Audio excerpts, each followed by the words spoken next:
You have no idea how outdoor gear is made or what makes quality gear.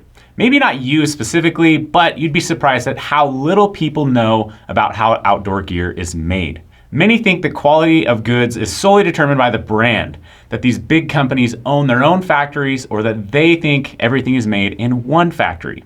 They think major brands use sweatshops filled with child labor, and many believe that the specific country products are manufactured in indicate the quality.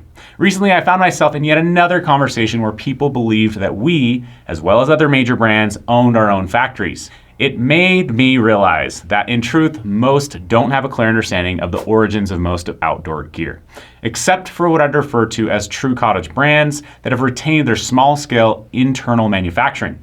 I'll leave it up to you to discuss in the comments who fits that description. You might be wondering, why does this matter?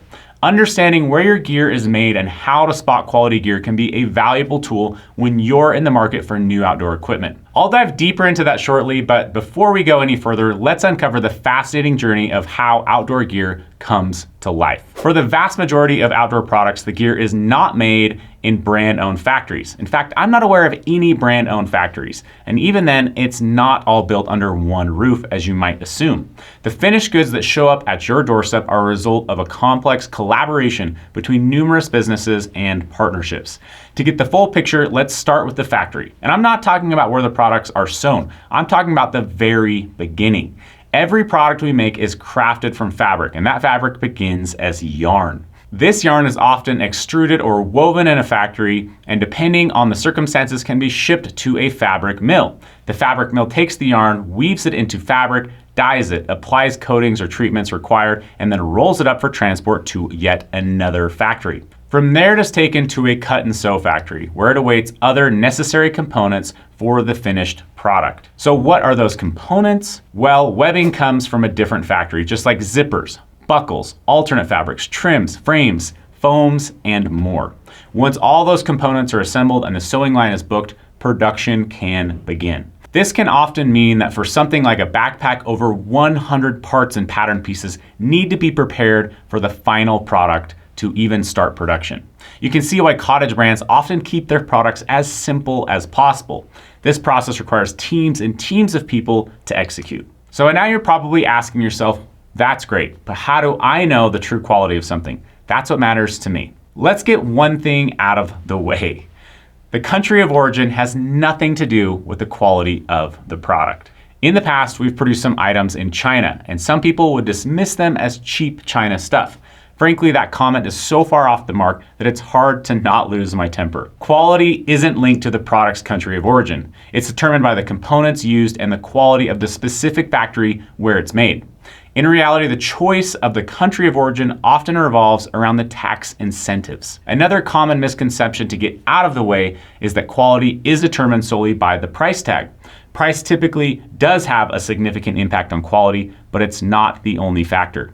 Certain business models require higher prices than others due to retail markups or extensive marketing expenses, all of which are calculated business decisions that can affect the product and how it's manufactured. So how do we assess the real quality of a product? I'd like to recommend 3 methods for evaluating product quality. 1, become more of an expert. You can start by inspecting the sewing quality, product to product. I'm not just referring to those loose threads that might have not been trimmed perfectly. I'm talking about assessing the finer details like the seam straightness and overall quality of the stitching. Look for uniformity, precise stitching, and overall craftsmanship of the seams. Chances are you've never done this before, so start now and gradually you'll become more familiar with it. 2, rely on trusted reviews. The more practical approach is to look at the most recent reviews from reliable and respected reviewers, including those online. Dig deeper and read between the lines. Pay attention to the actual context of the reviews and judge for yourself if it holds validity. Don't solely rely on average star ratings. Context is critical. For instance, you might find a cheap item on Amazon with a perfect 5-star rating, but it's only rated high because it costs 50% of a higher quality product. Context matters. Also, be aware that some companies don't publish or filter negative reviews on their websites.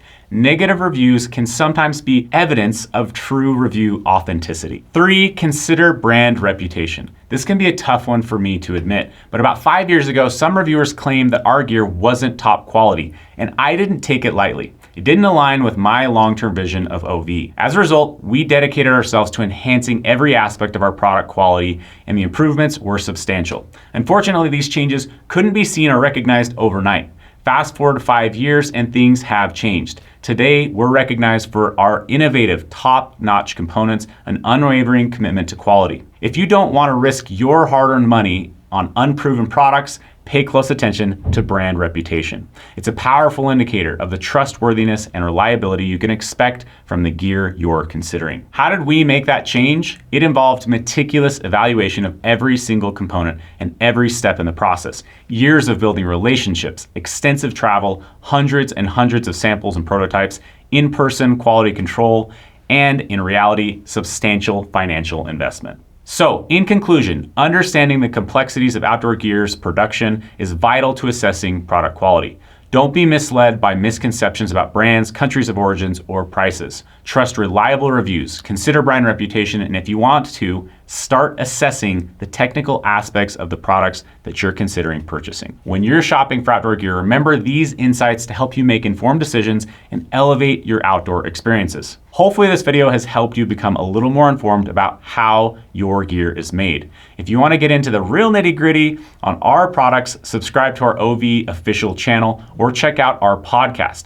I'll link a super technical episode that you can start with right here. Thanks for joining me. Like, subscribe, leave a comment, and we'll see you guys out on the trail.